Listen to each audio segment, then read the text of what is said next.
Konhasi umbodya chiti udya nei? Wabika nyama yei? Amenoka imimi handi takamirira imimi kuti mutipe mari. Handi munoita zvekutipa mari mumaoko here. Takatomirira imimi kuti mutenge matipa mari toenda kunotenga muriwo. Handi mimi murume ari nomao musoro make umu anoita zvekupa munhukadzi mari here kuti enda unotenga chakati. Naona ngwakukomblena. Handisi kukomblena ini, ndikutongovhunza wangu kuti murume ari nomao musoro make umu anoita here zvekuita kubvunzwa kuti muriwo apera tikuda mari yemuriwo toda kumbonotenga muriwo. Murume ane mukadzi pamba Tudya nei? Ndozvandikubvunza kutanga kukomblena. Takatomirira imimi kuti titange matikuwana mungoita zvekumwa doro renyu. Takatomirira imimi. Handi mimi munoita zvekutobudisa mari muhomwe motipa kuti maoko toenda kunotsvaga chekuti titenge.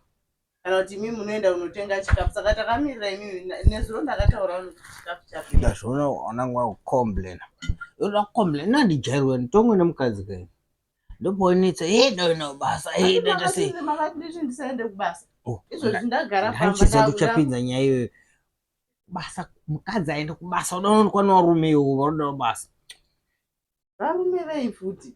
Handidi kujairwa mukadzi aende kubasa ana unoonekwa nevarume ina izina basa. Saka zvokundipa mari maoko kwakuwandipa kuti ndigare nepanopera mwedzi bye pamunopiwa mari mungondipa kuti ndigare. Ofunga handizivi kuti kana vasingaende kubasa ndingakupa pei yese ndounodzoka wakarongedzwa wakaenda kumba. Mukadzi hatrustwe zvekudaro.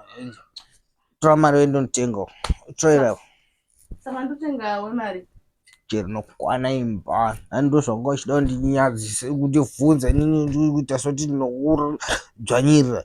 Tora uno ndozvamurwa ndengenda ndopatinozotya kuzobata kana chikwama chenyu chachona. ndoda kudya izvezvi. Ndiri baba panapa ndikujairirwa. Tenga nokukwana nyama. Ndiri baba panapa.